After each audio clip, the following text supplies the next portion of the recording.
Over the last 30 years, the most cherished video games of old have spiraled into long-lasting franchises, telling stories through sequels and prequels that expanded on the tales that captivated players in their original releases.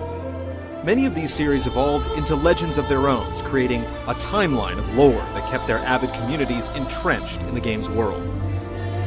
Few sparked more interest, more mystery, and above all, the imagination of the gaming world than The Legend of Zelda.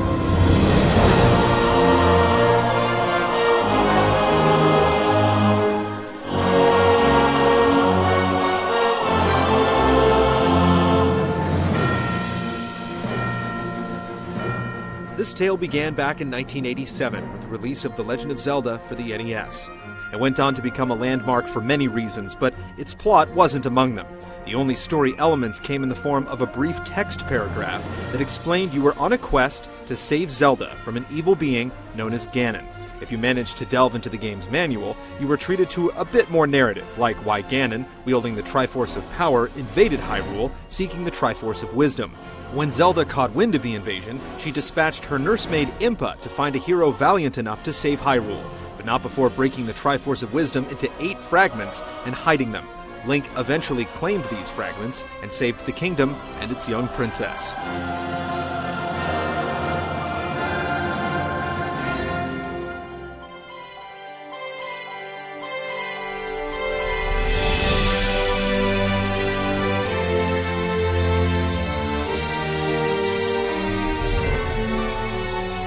A little over a year later, Nintendo released a sequel, The Adventure of Link. From the game's introduction and manual, we learned that after Ganon was destroyed in the first game, Link set out to find the Triforce of Courage in order to awaken a slumbering Princess Zelda. Not the same princess from the original game, but an ancestor from an era long past. Meanwhile, Ganon's minions were out for Link's blood, which could be used to revive the Demon King. A few more narrative elements were sprinkled throughout the game, but much of the plot was again tucked away in the game's manual. The backstory here painted a broader picture of the Kingdom of Hyrule and its history, bringing to light a tale that transpired long before either of the two games. It felt like there was more to the chronology than a few lines of text. Nevertheless, Hyrule planted the indelible thought that there was more to it than initially met the eye, igniting the imaginations of countless travelers who would brave its monster-ridden plains.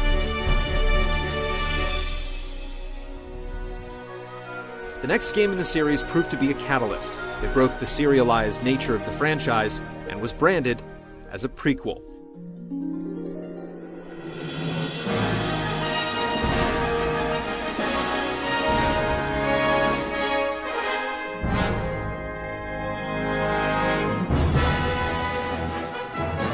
The new adventure put a heavier emphasis on the story, one which developed over the course of the game. Unlike its predecessors, players experienced the story simply by playing the game. A Link to the Past established much of the foundational lore the rest of the series would eventually draw upon, like the creation of Hyrule, the Triforce, the Master Sword, and the origins of Ganon. Given the information available, the chronology of lore in the Zelda universe appeared simple enough. However, Nintendo's decision to make a prequel, rather than continue in a serialized format, marked the start of a perplexing trend.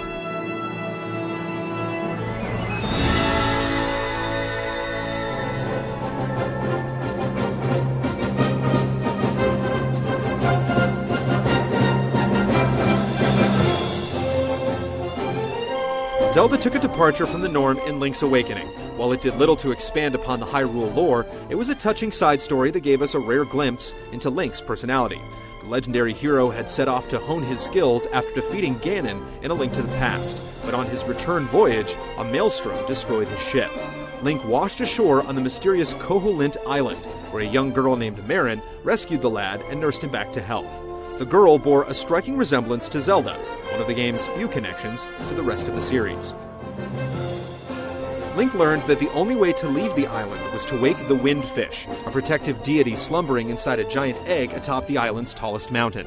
However, Link's freedom ultimately came at a high price. The entirety of Koholint was but a dream of the Wind Fish, and to Awakening the creature would spell the end of the island and all its inhabitants. It was an emotional tale with a depressing conclusion that remains one of the most memorable in the series. Though Link's Awakening was more of a side story, it potentially held an important clue for theorists to piecing the series together. The ship that Link was sailing on bore a striking resemblance to the ship introduced in later games, suggesting those games might share a connection. Distant association through shared imagery like this later formed a good number of the binding threads that eventually pieced the games together.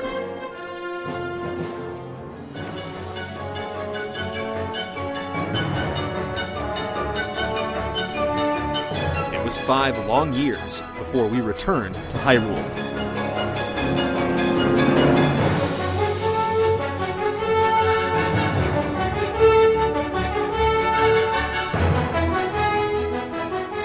In 1998's Ocarina of Time was presented as an origin story, chronicling the events that had been partially described in previous games. A young boy named Link set out with the means to stop the evil Ganondorf from claiming the Triforce with the aid of Princess Zelda, but their actions unintentionally triggered a sequence of events that ultimately led to the downfall of Hyrule. In the aftermath, Link gathered the courage to travel between 2 time periods in order to awaken 7 sages and obtain the strength to defeat Ganondorf once and for all. The Hero of Time's adventure provided deeper insight into the series' mythos. 3 goddesses created Hyrule, and when they departed, they left behind the sacred Triforce, a relic that could grant one's wishes. In order to protect such a powerful item from falling into the wrong hands, it was hidden away in the sacred realm. Ganondorf, king of the Gerudo, lusted for this divine relic, and eventually learned of its resting place. For timeline theorists, the battle to stop Ganondorf from conquering Hyrule and ultimately seal him away in the sacred realm appeared to fall in line with what was outlined in A Link to the Past. In the months leading up to its release, Nintendo touted Ocarina of Time as a Genesis tale. This was further supported by both the game's narrative and instruction manual. No one realized it then, but Ocarina of Time's ending later served as the basis for one of the biggest plot twists in the series. In the game's finale, Zelda decided to send the time-traveling hero back to his original time period. The implications of this action weren't fully realized until later on, but that didn't stop some from speculating.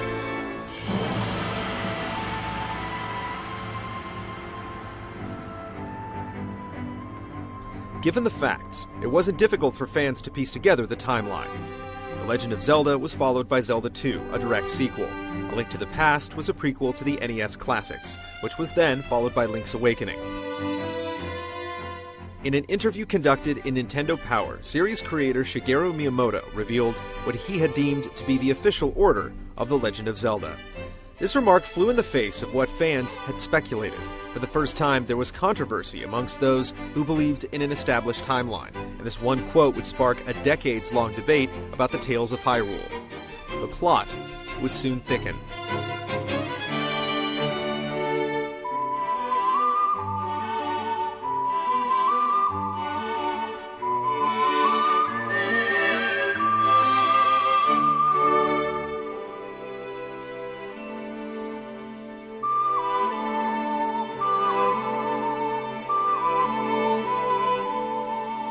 Like its name implies, The Legend of Zelda could be just that, a legend, a series of self-contained stories that drew from the motifs established by its predecessors. Many other franchises ended up following this template to give greater storytelling freedom to its writers and producers. By the early 90s, Nintendo had successfully built a franchise around Link and Princess Zelda. With video games slowly becoming a mainstream medium of entertainment, some players began holding these serialized stories to the same standard as those told in books, TV shows, and even film sagas. And Zelda was not spared. In hindsight, the creators of Hyrule failed to anticipate this from some in their newfound fanbase. Some of the series' most avid fans built on the legends, dedicating themselves to piecing together what they perceived as threads that tied the story of every Zelda game together in an overarching chronology, a timeline. These fans were eventually branded as timeline theorists.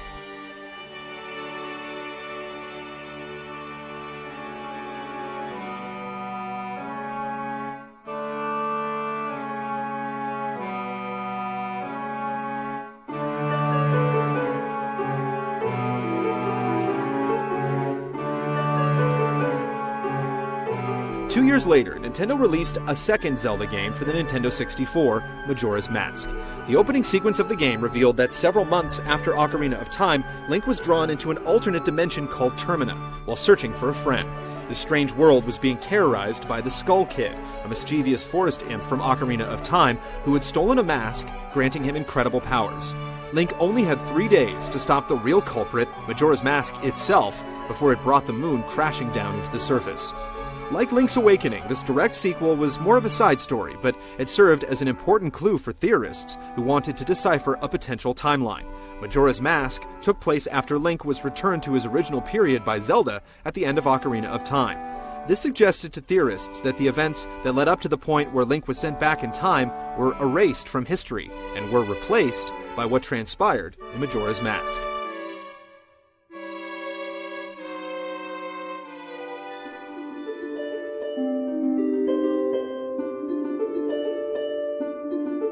A few months after Majora's Mask, we were treated to not one, but two simultaneous Zelda releases, 2001's Oracle of Seasons and Oracle of Ages for the Game Boy Color. Link was investigating the Triforce in Hyrule Castle one day when he was whisked away by the Divine Relic to the distant lands of Holodrum and Labrynna. Evil forces terrorized each land, and Link set out to restore order before they completely fell into chaos. Behind the scenes, Ganon's followers used the turmoil to their advantage and attempted to revive their fallen master. Many elements within the game's story pointed towards other games in the series, like the ship in the ending bearing an uncanny resemblance to the one in Link's Awakening, and timeline theorists sprang into action. Since the Triforce was unified and in Hyrule Castle, the only two places where Seasons and Ages seemed to make sense were either after the adventure of Link or A Link to the Past, the only other times where the Triforce was complete. Since the game's placement in the theorized timeline was far from conclusive, it strengthened the case against the existence of such a timeline. Many believed that Nintendo was just making up the chronology as it went along.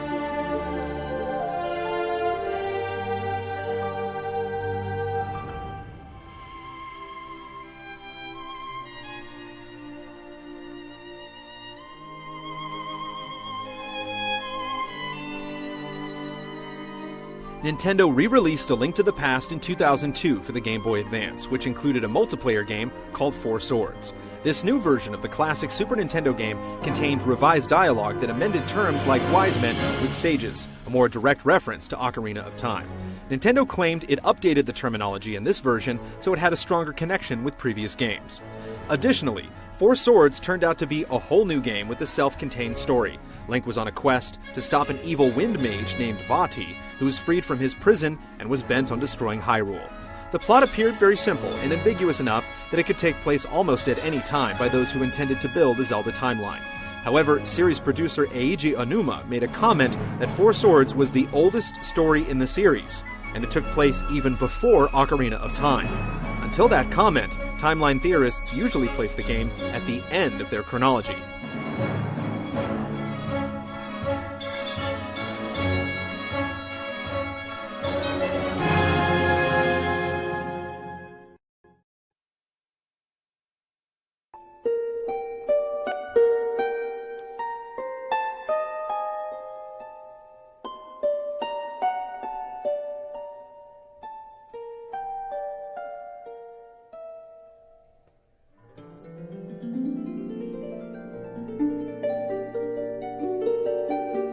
Back in the 80s, it never occurred to some game developers that their games would spawn ongoing, narrative-driven franchises. Stories always took a back seat to the gameplay and mechanics that created some of the most classic gaming memories.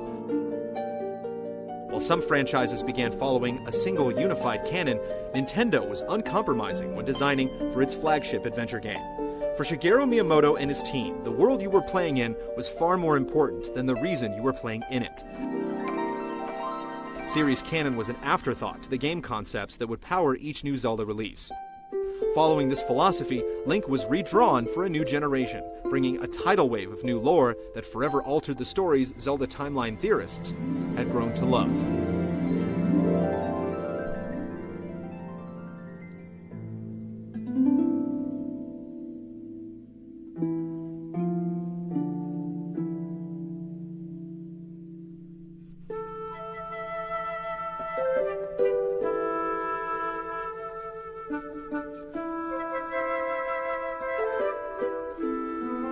In 2003, Nintendo opened the floodgates and revealed The Wind Waker, and showed players a drastically re-envisioned Hyrule.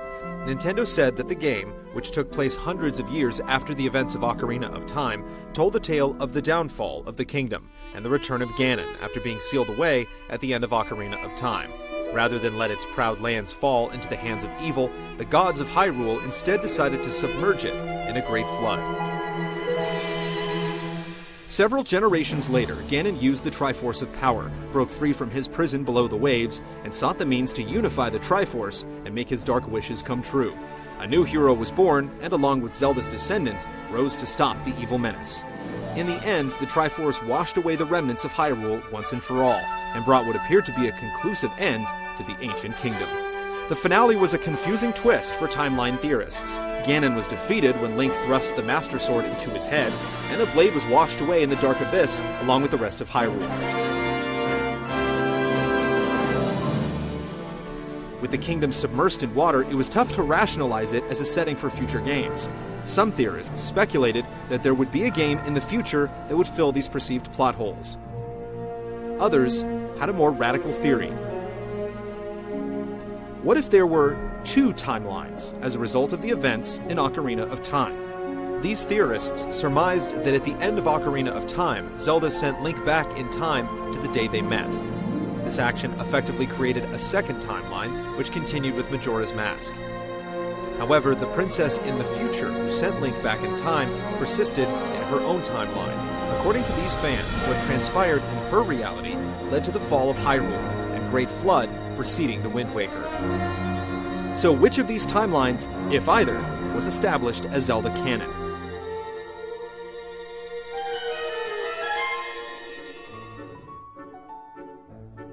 An interview with the minds behind The Legend of Zelda proved to be elusive. Eventually they were questioned on the series canon following The Wind Waker, in which they confirmed there were indeed two parallel timelines in the Zelda universe. However, most of the development team only spoke Japanese, so their remarks had to be translated into English. At the time, Nintendo of America had a shady track record with its localization, so some doubted the accuracy of their answers regarding these two timelines. 2004's Four Swords Adventures for the GameCube was a continuation of the story in Four Swords. Vati broke free from his imprisonment within the Four Sword, and it was up to Link to defeat the Wind Mage once again. After finally confronting the villain, Ganon emerged from the shadows and revealed himself as the true culprit. Teaming up with Zelda, Link thwarted Ganon's scheme and restored peace. The numerous references to Ocarina of Time and A Link to the Past made for yet another undecipherable puzzle for timeline theorists and made them question, once again, if an overarching timeline truly existed.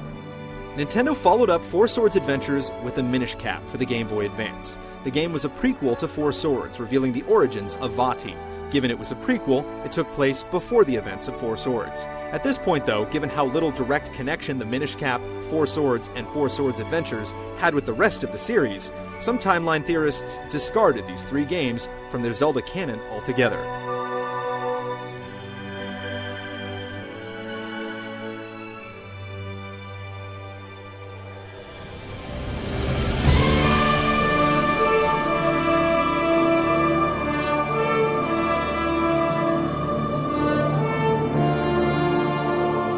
The ongoing Legend of Zelda took a dark turn in the events of 2006's Twilight Princess. In the game's backstory, Ganon was banished to another dimension called the Twilight Realm, but generations later, he managed to break free. A new Link and Zelda joined forces with Midna, the deposed princess of the Twilight Realm, and the trio vanquished Ganon. Nintendo maintained that both The Wind Waker and Twilight Princess were sequels to Ocarina of Time, which, given the drastically differing settings of both games, made a single timeline implausible for timeline theorists. Supporters of the split timeline were vindicated when Eiji Onuma came forth after the game's release and confirmed once and for all that there were two Zelda timelines. The history of Hyrule forked in two different directions at the end of Ocarina of Time. The Wind Waker took place after the future events in Ocarina of Time, and Twilight Princess transpired in a second timeline created when Link time-traveled and warned Zelda about Ganon, which averted the events of Ocarina of Time. The confirmation of a split timeline solved many of the problems that had stumped theorists, but the timeline placement of games like A Link to the Past and the original Legend of Zelda remained elusive.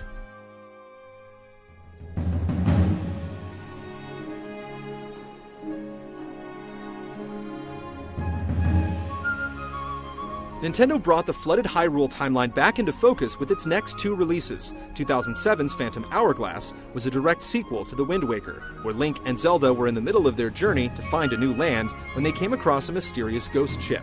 While exploring the ship, the duo was drawn into a mysterious world which was being threatened by an evil being called Bellum. Link ultimately rescued Zelda and saved the day. Eventually, they returned to their own ship and continued their quest to find a home, which was the setting of the next adventure.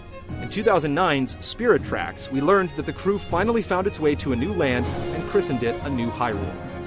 Several generations passed and a plot was hatched to free an ancient evil shackled by the magical spirit tracks that dotted the land.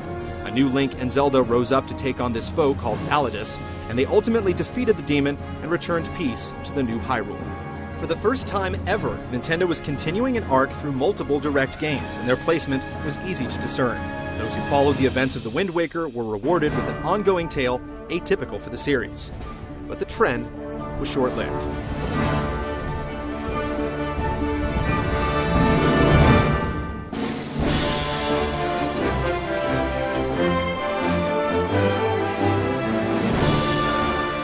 In 2011, Nintendo released the latest entry in the series, Skyward Sword. For a long time, theorists speculated where the game took place in their timeline, and some hoped it would fill in some of its gaps. The game ended up taking place at the beginning of the timeline, and served as the foundation for many of the events that transpired in the other games. Skyward Sword was the origin story for the Master Sword. Link forged the blade over the course of the game, and it ended up containing the spirit of his companion Fi. Skyward Sword shone some light on key mysteries. For starters, it was revealed that the main antagonist, Demise, was the precursor to series villain Ganon.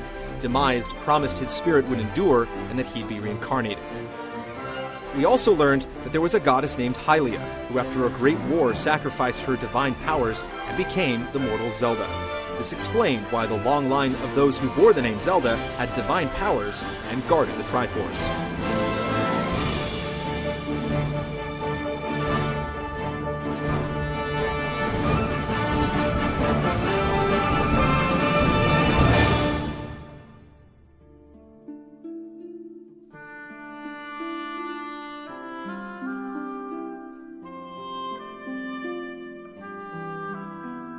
Skyward Sword marked the 25th anniversary of The Legend of Zelda.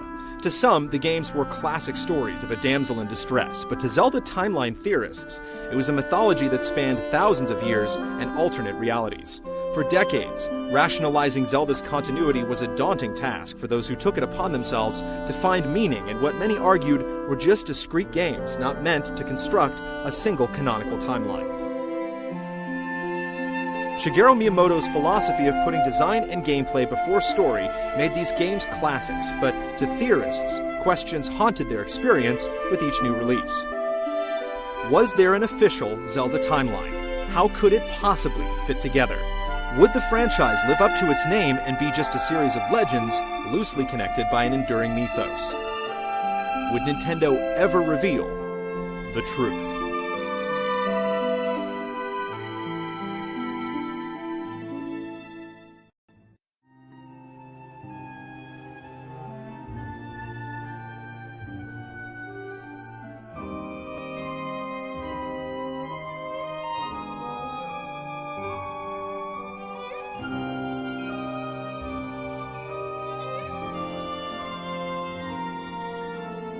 Prior to the release of Skyward Sword, Nintendo went on record several times stating there was an official Zelda timeline. However, Nintendo refused to divulge its secrets and stated that leaving the chronology up to the imagination enriched the franchise. Then, in December of 2011, Nintendo released Hyrule Historia, a collector's book containing what it declared was the official Zelda timeline. According to Nintendo, there weren't just two timelines, there were actually 3.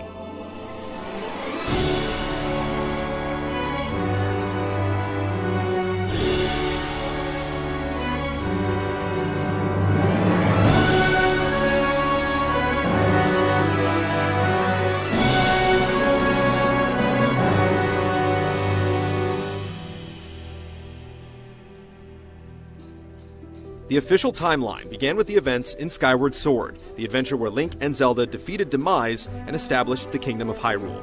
The game laid the foundation for several of the games that followed. After Skyward Sword, the events of the Minish Cap and Four Swords took place. These two games were ultimately little more than side stories, which was ironic, considering they posed a problem for those who tried to piece together the timeline in the past. The question that remained was how the Minish Cap and Four Swords served as sequels to Skyward Sword. If you recall, at the end of Skyward Sword, Link and Zelda decided to settle on the surface where they established the Kingdom of Hyrule. However, the kingdom founded at the end of Skyward Sword was under constant attack by monsters, so Nintendo decided that the backstory of the Minish Cap served as the basis for this time period. The Minish Cap and Four Swords also established two important elements, the forging of the Four Sword and the origin of the Wind Mage Vati, both of which reappeared later on in Four Swords Adventures. The missing thread in the puzzle was the link between Four Swords and Ocarina of Time.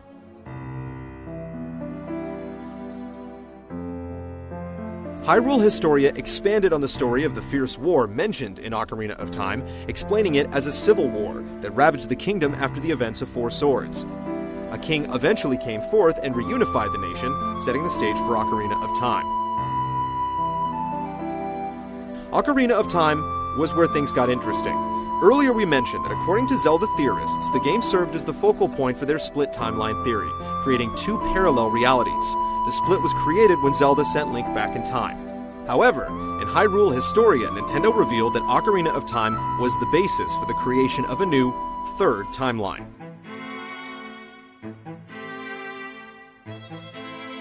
According to Nintendo, during the final battle with Ganon, Link was killed. With nobody to oppose him, Ganon went on to obtain the unified Triforce. This served as the perfect setup for the events known as the Seal War, described in the prologue of A Link to the Past, a war where the Knights of Hyrule fought Ganon and his forces, while the Seven Sages found a way to seal the evil king. For a long time, the question of whether or not the events in Ocarina of Time could be interpreted as the Seal War was a point of contention for theorists. Nintendo finally found a way to accommodate the event when it created this third, Fallen Hero timeline.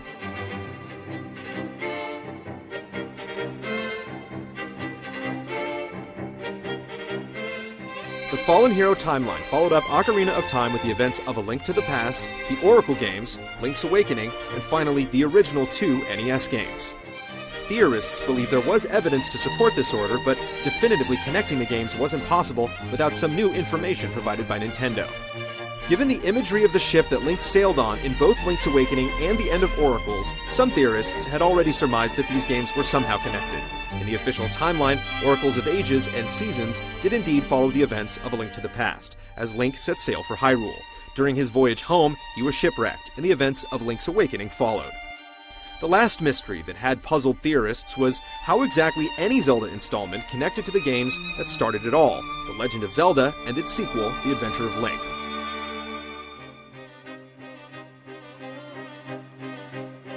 Nintendo provided a backstory in the manual of The Adventure of Link that outlined the events that transpired long before the NES games. However, this backstory was never intended to have any connection to the prequels that followed. Two major barriers always prevented theorists from conclusively determining their position in a Zelda timeline without additional lore. How was the unified Triforce split up in The Legend of Zelda? And how was Ganon able to return?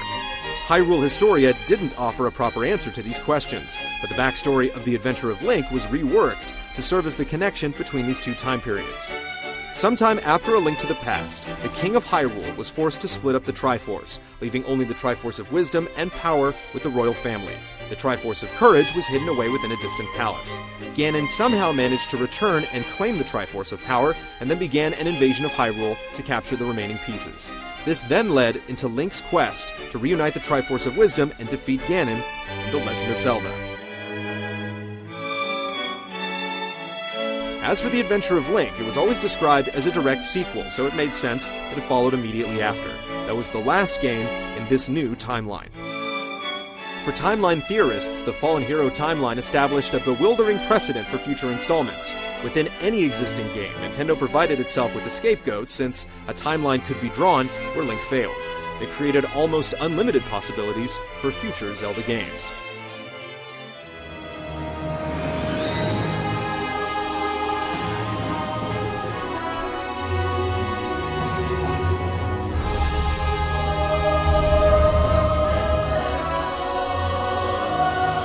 The other two timelines were the direct result of Zelda's actions at the end of Ocarina of Time, something Nintendo had already confirmed in an interview conducted after the release of Twilight Princess.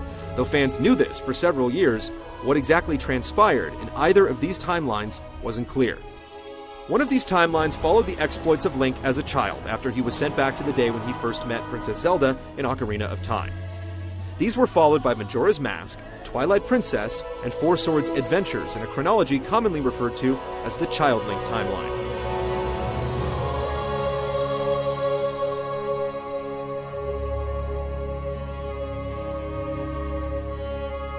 The name isn't a reference to the appearance of Link, but rather that this continuity began after Link went back to his childhood in Ocarina of Time.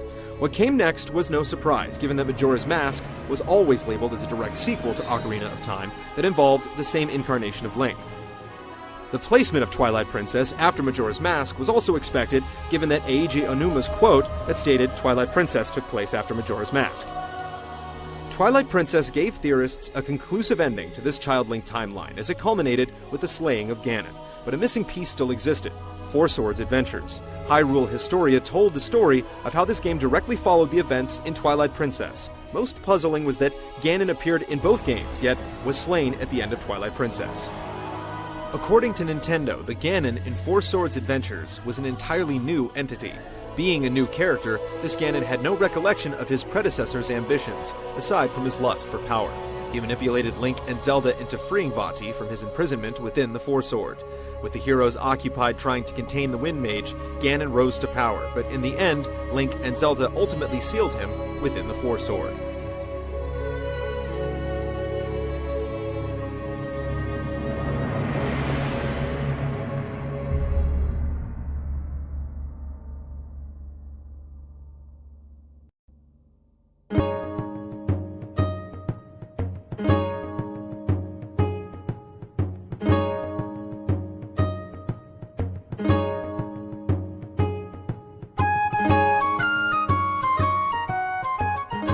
The final timeline left to tackle followed Zelda's thread of the story after she sent Link back in time to warn her former self about Ganon's scheme to overthrow the kingdom.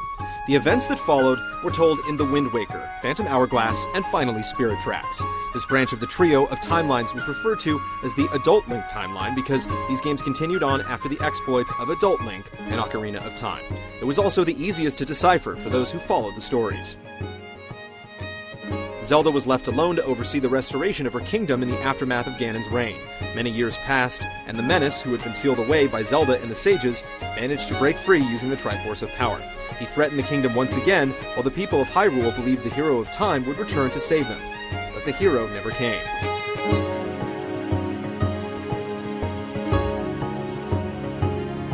These are the exact events described in the prologue of The Wind Waker, which culminated with the gods sealing Hyrule and Ganon below the sea in a great flood. Link's adventures across this great sea followed, and from there the subsequent games made perfect sense. Phantom Hourglass and Spirit Tracks were all part of a single narrative thread that began in The Wind Waker. These direct sequels chronicled the quest of Link and Zelda as they set out to find a new home. Hyrule was destroyed at the end of The Wind Waker, and the duo set out and established a new kingdom. Phantom Hourglass was a minor detour in their journey, while Spirit Tracks was set in the land Link and Zelda eventually colonized. This new Hyrule wasn't likely to see the return of Ganon, the Triforce, or the Master Sword. This faraway land provided a fresh new start for the lore of the series, for Hyrule Historia stated that the bloodlines of those tied to the ancient kingdom were growing thin, so going forward, a new history would be spun.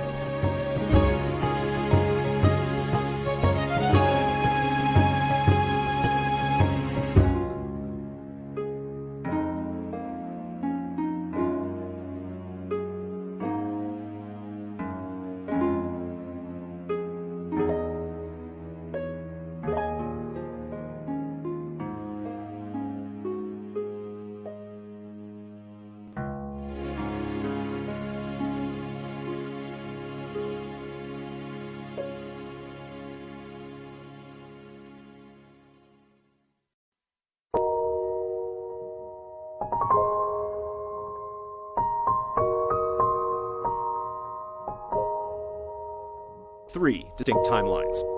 Skyward Sword, the Minish Cap, Four Swords, and then Ocarina of Time served as the point where the timelines diverged. The Fallen Hero timeline consisted of A Link to the Past, Oracle of Ages and Seasons, Link's Awakening, The Legend of Zelda, and finally, The Adventure of Link. The Child Link timeline was comprised of Majora's Mask, Twilight Princess, and Four Swords Adventures. And finally, the Adult Link timeline contained The Wind Waker, Phantom Hourglass, and Spirit Tracks.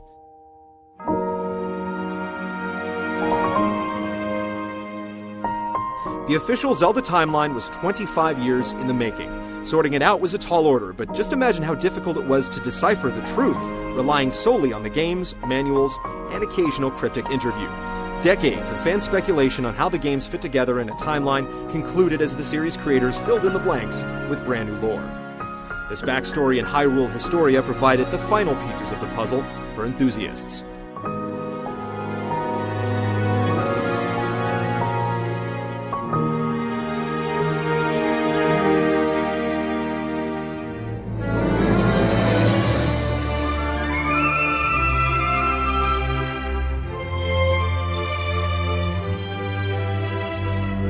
Since 1986, The Legend of Zelda's timeline wove an intricate series of threads that created its own subculture of fans, unlike any other franchise in gaming history.